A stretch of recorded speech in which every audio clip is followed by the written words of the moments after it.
កតញ្ញូ5ប្រការបទពាក្យ7ថ្នាក់ទី6កូនត្រូវតបគុណម្ដាយឪពុកផ្គត់ផ្គង់ហូបចុកគ្រឿងធានាសំលៀកបំពាក់ថ្នាំការពារឈឺគ្រុនរងាញ័រញាក់ក្តៅត្រូវជួយទុរាំងអ្នកមានគុណ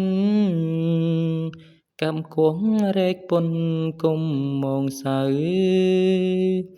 ទោះបីនឿយហត់ត្រជាក់ក្តៅមើលថែម៉ែឪឲ្យលោកស្រានត្រូវចេះរក្សាពូជពងញាត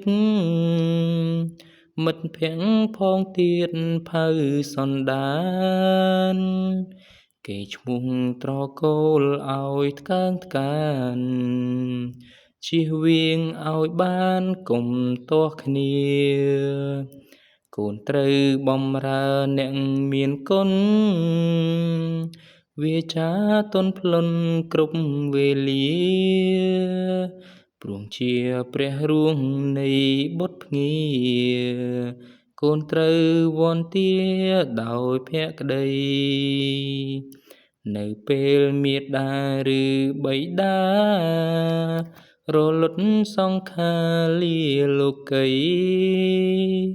កូនត្រូវធ្វើបុណ្យតាមប្រពៃណីបុត្រាបុត្រីត្រូវចងចាំបាទសូមអរគុណបងប្អូនកុំភ្លេចជួយចុច Subscribe មួយផងបាទ